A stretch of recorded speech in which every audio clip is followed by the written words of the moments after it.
GM, good morning. Welcome to the Milk Road Show, the daily crypto show that's as refreshing as cracking a cold one after a long day. I'm your host, Jay Hamilton, and today we're joined by Zeneca, who is live on the ground in Singapore at Token2049 and then Solana Breakpoint. And the whole crypto world is focused on it for good reason. We've talked all week about TA and about macro and about what's going on in the markets. And the thing that we all need to remember is in order for crypto to go where we all want it to go, we also need the real builders on the ground building the real stuff. So getting the inside scoop from Zeneca is going to really help frame our mind to, are we bullish for what's being built in crypto or are we bearish? Where is the balance and where does it take us in the future? I want to remind you guys really quickly, the show now comes out every day at 3 p.m. Eastern, not 9 a.m. Eastern anymore. So reset your clocks to make sure you're getting us first when we come out in the afternoon or evening or morning, wherever you are in the world. Zeneca, thank you for putting up with my long intro. Welcome back to the show. Yeah, it was a great intro. Thank you for having me. Good to be back. Okay, let's just start with, we're going to break this show down into bullish and bearish of what's going on at Token2049. But before we jump in, how you feeling, man? You exhausted? Are you bullish? I'm a little exhausted. Is your body bullish or bearish right now? My body is ready to go home. These live events are always so exhausting. There's so much happening all the time. I am going home tonight. I'm only here for like a few days. You're not staying for Breakpoint? I'm not staying for Breakpoint. But bye, Solana. I'm bullish Solana, although yeah. I'm happy, ready to go home. Okay. It's been a good trip. It's been a good trip. That's amazing. Well, thank you for getting up really early in the morning, your time, to do this show with us today and bring us this important news. Okay, let's jump in. First up, we got a tweet from Nader. Nader, OG builder in the space, one of the founders of Developer DAO. You can go back. We had him on the show like 3 years ago. He says, main takeaway from Token2049/Singapore is that the most talented, successful, and smart people are excited and optimistic as fuck. Most of the best are well-funded. That's all I need to know. Which is great. Like, I think I very much agree with this take. I think that if you're paying attention in the rooms, if you're looking around at the actual people building products and protocols, blockchains and apps, everyone is very bullish, excited. Like, there's a lot of genuine building happening, a lot of connections being made. And he's right about being well funded. Like, yes, there's tons of money being thrown around at maybe not so great things, but with that, you have a lot of money being thrown at actual builders and products being built. So I fully agree with his take. I'm also very bullish on the state of things. Yeah, love to hear that. I saw Nader's tweet and kind of felt like that was the only, if I wasn't prepping the show, that was the only tweet I would have needed to read. I would be like, that's it. Like, builders are building, the smartest people are in the room, and the money is there. Let's go. But the show doesn't end there, guys. We put on a show for a reason. We got lots more to talk about. So let's go to probably the biggest headline so far, and he seems to make the headlines the best every show, every conference, is Vitalik.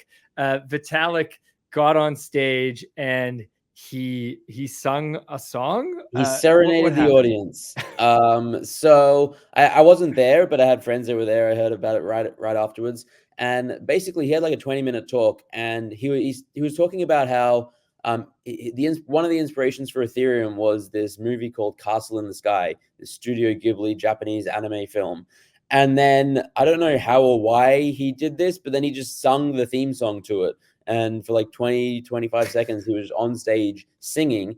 And it's just like, what other project is going to have that? What other person that is as well-renowned as Vitalik, as important as Vitalik, as serious as Vitalik in so many ways, is going to get up there and do something so silly? It's the kind of person that, he'll get up on stage in pajamas and random cat socks. And that's just who he is. And so, there's lots of jokes flowing around like, oh my God, all my net worth is in the hands of this man and stuff like that, which it's all fun and well and good.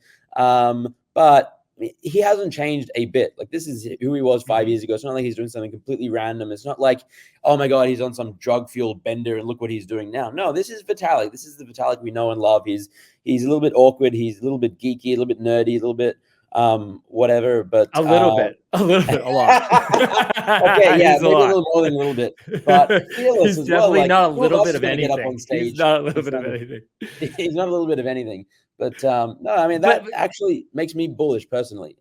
like for me, I think about, you ever read the book The Subtle Art of Not Giving a Fuck by Mark Oh Manson? yes, I have. Yeah, Like Vitalik does not give a fuck. Like he is so off on that yeah, scale. It's incredible. It's yeah. inspiring to It's see somebody amazing. who truly doesn't care what other people think and will Yeah, get on stage and do the most ridiculous thing. Yeah. Okay. So yeah, Vitalik singing on stage, bullish or bearish? bullish. He's on that point though. He's also going through this like arc of like I feel like for a little while he was like maybe a little bit like more shy on Twitter, or like he wouldn't call people out. And there was a tweet like, I don't know, a week or two ago where someone was responding to him and Vitalik was like, I have no idea who you are and I don't care. And he just like bodied this guy being like, what the hell? Who are you? I was like, that's just kind of some alpha energy right there. Okay. So we like the alpha energy. We like Yeah. Vitalik singing on stage. Okay. Next up, a tweet from Logan. I'm not even going to try to say your last name. Sorry, Logan. As much as the timeline shits on Ethereum, they still very much have the majority of mindshare at Token 2049. Yeah. And he says it's a packed house for Vitalik's talk and has a photo of the talk. Yeah, I mean, look at that. I mean, there's so many conferences I've been to that you get a speaker on stage and there's 10, 15 There's people nobody in the there. audience. It's just like empty seats and they try to get everyone up front so they can get a nice photo. This was like standing room only, very bullish sign, I think, again, for not just for Ethereum, but for crypto in general, but obviously bullish ETH. Okay, pause for a sec. ETH.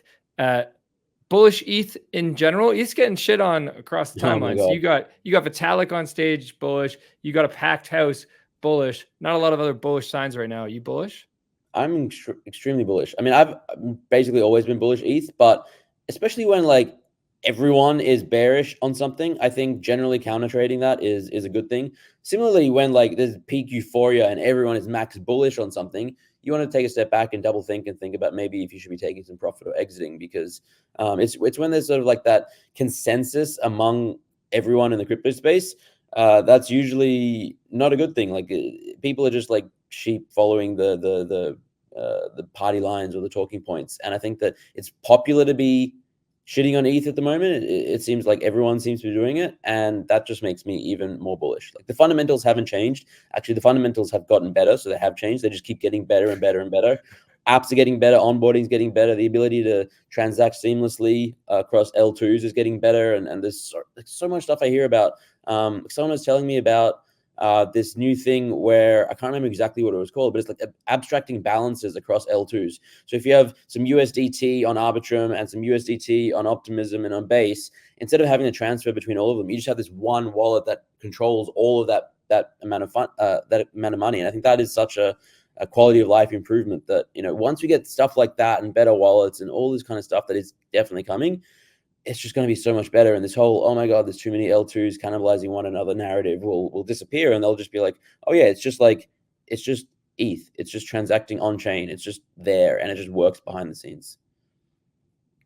Yeah, I have so much to say on that, but I'm not going to say anything other than go back and listen to our ETH is Money episode, and also go back and listen to the follow-up to that episode, which came out the day after. I'm trying to remember the name right now. I can't remember, but we'll put it in the show notes. Okay, next up, bullish or bearish on Singapore? I'm bullish Singapore. It's a funny, crazy place. This video you have on. Let me play the video and you can explain what this is. I was just walking home last night and there's this robot security guard just chilling down the street. Apparently it's a camera. It like looks out for anyone like breaking the law, for littering.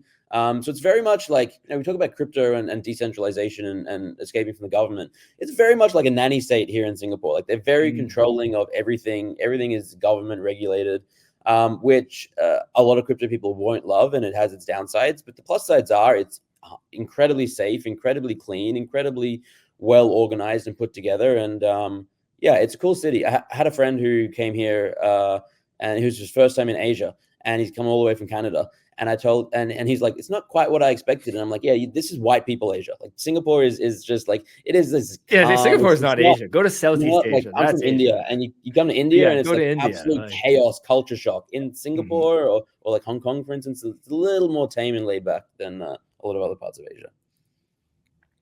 Okay. Bullish or bearish, an announcement that Parallel, their TCG, their trading card game, has unveiled a new third-person shooter game built on Unreal Engine 5. I'm bullish. I think this is like one of the nicer parts about Token and big events like this is a lot of big companies will drop announcements about things they've been building for a while, things they're working on, plans to come up. I think we'll see a lot of that out of Solana Breakpoint as well as we have in the past. And I am bullish Solana, despite being also bullish ETH.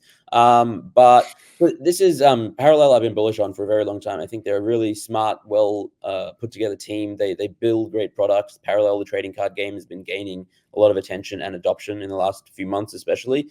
Has a long way to go, but it's getting there. They've been building an AI game called Colony, which I think looks awesome and amazing. And this is another game coming out. I guess the one counterpoint would be that they're doing a lot of stuff now, and like there's a lot that they have to execute on. Like building one game really to be excellent is very, very difficult. They're now trying to do, I think, 3 at least at once. So they have their work cut out for them. But I haven't looked into the game specifically. I haven't read that article. I just woke up to that news, so I can't speak too much to it. But I'm definitely generally bullish Parallel. You've got the Prime chart up here. I've been a bullish Prime. Prime is everybody listening. Prime is the token behind Parallel, and all these games that they're building use Prime. Yeah, I am bullish Prime largely because I'm bullish crypto gaming. I think that as difficult as it is, as impossible as it is, as hated as it gets at times, as many terrible projects as there are in the gaming space, as vaporware there are, I do strongly believe in the future of crypto and Web3 gaming. I think it will break out at some point, whether it's in a year or 5 years or 10 years. At some point, it will break out. And I think there are only a handful of projects that have strong tokenomics. And by that, I mean that there's not just an infinite supply coming onto the market every month. The team has thought about like appropriate sinks. They've a well thought out token economy. I think Prime is one of them, and I am bullish on the token. That's why I hold it. We will see what happens, but I think if crypto gaming gets another moment in the sun, it's one of the ones that will take off the most. Okay, bullish or bearish Yuga Labs? So this is interesting. I've been I guess like bearish Yuga Labs for quite a while. I have pockets of like I'm bullish on certain aspects, but I think they've made a lot of mistakes, especially in 2022 and the early parts of 2023. But last night they announced, so they're building Ape Chain, this new L2 that's all for apes related things, which I was never particularly bullish on in the first place, and ApeCoin has not been particularly bullish on either. But they announced this game called Top Trader, which is basically a game designed for degens. It's a way to leverage trade, I guess, with like play money, fake money. So not with your own real money. It's just like a competition to see who can, like if you had a massive bankroll and you could leverage at 100x or 1000x leverage, who would actually trade and make the most money and be the best trader? And I think that's a fun game. I think that's a fun concept. They've got prizes in like real tokens and real money in other respects for people that do well and win. Gaga came out and had a big post explaining it here, and they're also like revealing a lot of the infrastructure that they've developed to make it easy for people to play. So like instead of complicated wallet structures set up needing a bridge, they've really just made it, they're sponsoring gas. You can sign up very easily. It's for anyone to be able to access. And I don't know. I think it's cool. It's surprising me to see them come out. It's a cool idea. Cool. I just want to be clear. Are you saying that you're going to go buy ApeCoin I'm not buying ApeCoin. I think or buy any NFT in the ecosystem? No. Okay. No. This is just a cool thing. Yeah. There's so many things that NFT projects and things do that they don't necessarily relate to token price going up. But like, there's cool stuff. It's like Doodles is doing some really cool things with their IP and with Pharrell Williams, and it doesn't necessarily mean the price of Doodles is going to go up, but it's still cool to see them do cool shit, and maybe sometime in the future. Yeah, but all I care about is my bag sense. I know. Come on. I told you before the show. Come on. Wink, wink, nudge, nudge. Okay. We got Berachain. Bullish or bearish Berachain? So I would say both. I think so the bullish elements on the first night of Token, actually before the conference even started, the day before, they had this massive party. It was a Berachain sponsored by OKX party. And I was, I didn't go to it, but I was at like an event beforehand, and a lot of people were like, "Yeah, you going to the party? I'm going to go to the party." And I was like, "All right, it was the party. It was the party that night, okay. the party." Which at a conference with 1,000 side events, it's kind of crazy to have one event that night. But party's not my scene. I was ready for bed. I went home, and then I woke up, or like later that night, I saw people tweet these videos and send me these videos of the line to get in. So like I think they had capacity for about 1,800 people inside. And there must have been 6, 7, 8,000 people trying to get in. The line is party. insane. The line it is absolutely ridiculous. I didn't even know there were this many people in crypto, let alone in crypto in Singapore. And so Berachain has definitely captured. Hang on one sec. Let's just quickly explain what Berachain is. Berachain is an alternative L1 launching sometime next year. Their whole shtick has been around like memes, and like they're almost position themselves as like the meme coins L1 ecosystem, which there are plenty of other stuff going on, but like that's like their marketing and branding. And they raised 100 million. They had raised a lot of money. I don't know the exact number, but it was I think it was 100 mil. It was a massive raise. I think maybe like for most of this year or 6 months. A year ago, I think a year ago. For most of this year, most people have been bullish on 2 new L1s, Monad and Berachain, and they're both set to launch sometime next year. And yeah, Berachain has been like, I guess, more known as the memers coin, and they've generated ridiculous amount of attention and got everyone talking about them. Whether that translates into a successful L1 launch, we will have to wait till next year to find out. But yeah. My favorite thing about this is this tweet here. Whoever this is saying Roros is saying that the Berachain event was way oversubscribed, bad organization, and 9,000 people for 2,000 spots in a club. That sounds like the most bullish thing I've ever heard. If I was throwing an event and there was that many people that wanted to get in, and I was all over everybody's feed, sounds great. It's very bullish. Like they've been everyone's talking about Berachain. I wouldn't have talked about Berachain if they had no line. Exactly. Yeah, it's great marketing. Like no publicity is bad publicity. That whole thing. Okay, next up, this comes from Gajesh. He says this token 2049 is actually making me bearish. Builder driven and user driven, maybe fine in some cases, blowing hundreds of thousands of dollars on parties. Fine, want to do events. He's saying you should do builder cafes, you should do investor meetups, you should do one-on-ones, get people together. Thoughts? I get it. I think so there's 1,000+ side events at Token, which is, this is a 3-day-ish conference with maybe a bit of extra time on either side, 1,000+ side events. So you think about how much money is being spent on all these events by how many teams. I totally get the concept that money is being wasted or just splurged recklessly. But I think that there is something to be said for bringing people together and just having fun. Like if crypto was only developers coding in silence or in a cafe and just like building, like we would never adopt the mainstream attention, the rest of the world. And like there's a whole debate of like, is it good or bad to sort of go as mainstream as we are going, and we're losing a bit of the ethos of the whole cypherpunk narrative of crypto. But I think that if it is to become like the currency of the world, if ETH is meant to become the global computer, all these kind of narratives that we kind of want crypto to underpin the world, we have to realize that the world is made up of billions of people, and many of those people love to party, love to be social, love to drink, love to do all these things and get together and have fun together. And they can do that while also supporting the projects that they're part of, or connect and network. And like, some people prefer a builder cafe where they're developing or one-on-one conversations. I much prefer one-on-one conversations and a small coffee or a meetup or a small meal meetup.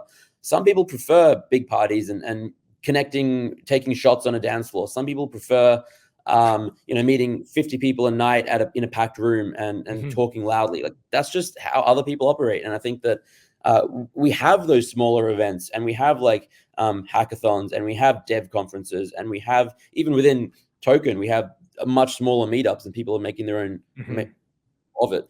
But then we also have projects blowing tons of money. I think it is bearish for certain projects when all they do is just waste money and blow money, and you see them do it, spend $500,000 here on a party. Makes me bearish on them specifically, but as a general theme, I'm not as bearish, I think, as other people. Yeah. No, I'm not naming any names, but I have a few in mind. Completely agree. I would really like you to name some names, but I won't make you do that, Zen. I won't do that to you. Okay. This just a further double tap on that, because this was a great tweet making the point that you just made. This is Taiki Maeda. He says crypto conferences are basically vacation as a service. It's an excuse for teams to spend VC money or dump their treasury tokens so they can go on vacation and pretend to be productive. Yeah. No, I definitely agree with this take. And like I said, not naming any names, but there are definitely projects that do that. They're not being productive. They're sponsoring 10 different events, and they're definitely not getting their money's worth for it. They have massive VC treasuries, and like, all right, let's just go party in Singapore. And it sucks, but you got to take the good with the bad. Okay. The bad with the good. I don't even know if I should ask these individually, because these are my favorite ones. I can't believe we left these in the episode. Okay. First up, I'm going to play a video here. What happened on the Redacted? So I wasn't on the Redacted flight. For those who don't know, Redacted is this new coin coming up by Sean, founder of an NFT project from 2021. But anyway, there's a bunch of them who got together launching this Redacted coin. And they said, you know what, we're going to charter a flight from Dubai to Singapore for Token. And it was like a private commercial flight. So they got Qatar Airways to get them, like, I think a 787, 300-seater massive jet. And they just filled it with crypto degens. And as you can see, degens went absolutely wild on the plane. Wait, do you know who they filled it with? Like, beg your pardon? Did you have to like win to get this? You had to. I mean, like, they would have reached out to certain people and partners, but I think they also had like an application process. I think they received 12,000 applications for like 300 spots. This is a great marketing campaign. So honestly, everyone is talking about it. There's people hating on it. There's people calling it cringe. There's people saying that's fun. Let them do their thing. And like this, I wasn't on the flight. I've spoken to a ton of friends who were on the flight. And there was like, this was like the middle of the plane. You had the back of the plane where people were literally sleeping. It was quiet. Really? They had the laptops they were reading. And then you had the front of the plane, which was like business class and first class. And that's where like people were like networking and like having actual business conversations and getting work done. This is like, just real life. This is just real life. You're in a plane, you had all three sections. But yeah, it just seems, I mean, I'm not a hater. I think it was different, and as a marketing thing, they got everyone talking about them. I know people that flew from Singapore to Dubai to take this flight back to Singapore, which is kind of crazy in and of itself. But, oh my god! Yeah. Wow, I guess they wanted the airline points. I don't even know. I don't know. Okay, Bullish or bearish? This is bearish. This is Max Awards Night. Oh my god! Where's your face on this, then? Where are you? They invited me. I got a cold email where they invited me to the Degen KOL Awards Night or whatever. And in the email, they had this list of like, oh, we have all these other KOLs attending. I did not recognize, I kid you not, a single one. I still don't recognize a single face on this list. And it basically seems to me like they got a bunch of the biggest scammers in the space, the people that bought their Twitter and YouTube accounts. They charge thousands of dollars to tweet or to post about something, take everyone's money. And then they were like, you know what, let's create an event, give ourselves awards, and then we can use these awards to get even more business and scam people in the future. Because not a single legitimate crypto user knows these people, not a single active person in the space. People have been in the space for 5-10 years. No one knows these people. It's all scammers. It's mass bearish. It's what scammers do. I hate it. I hate it. I absolutely hate it. Okay, that was amazing. Yes. So basically, the takeaway is if you see any KOL that has on their website or in their bio or anything like KOL award winner, run for your life. Run for your life. Okay, last one. You had a tweet that was the amount of people I just randomly met is absurd. Yeah. What's it been like to be there and to connect with others? It's amazing. Like there's crypto conferences in lots of places around the world, like TOKEN2049. They had it in Dubai earlier this year, but Singapore is such a small place that when you get this many people in such a small place, and especially when the conference is largely in one venue, you see people everywhere. And I was at the venue yesterday, Marina Bay Sands, meeting someone for a coffee in like the mall downstairs. And in the course of like an hour and a half, just walking around, I met, no joke, 15, 20, like good people, friends that I've known and spoken to for a long time through the space.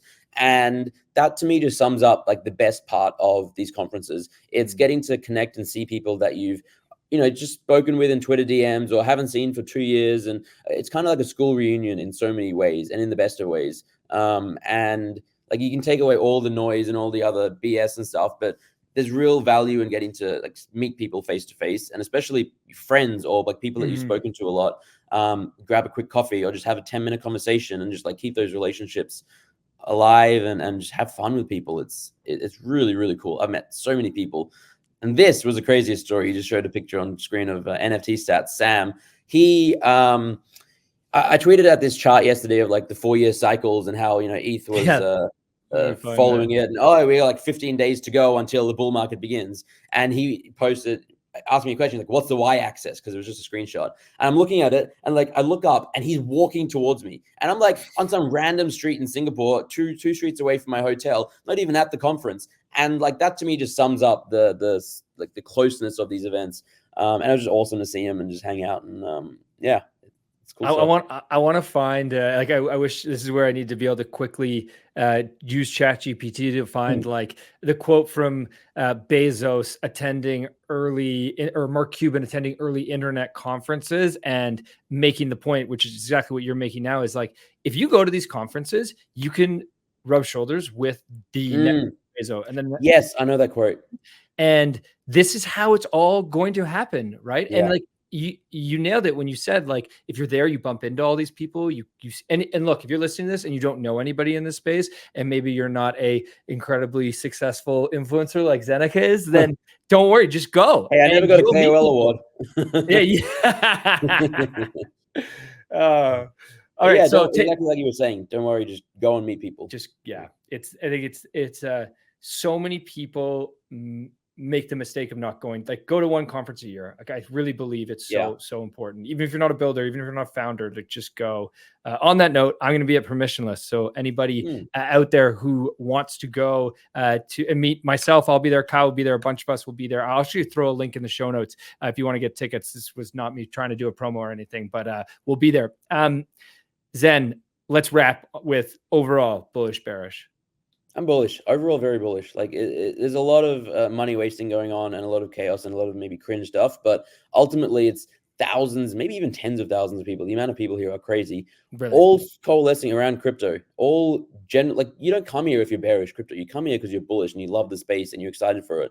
And the amount of people here, the amount of people actually building cool stuff I'm just maximally bullish. I've genuinely never been more bullish on crypto, like especially on the tech side and on the adoption side, like things like improved wallets and account abstraction and making it easier for the end user. Like that's a big theme across this conference and conferences lately, is like, how do we make it easier for like the average user to interact with crypto? And a lot of like, even like Coinbase Smart Wallet now maybe interacting with Apple Pay and being able to buy things with just like a double click on your phone, and so many things that I think we need for like proper adoption we're so close to so many of them. And so I'm so bullish.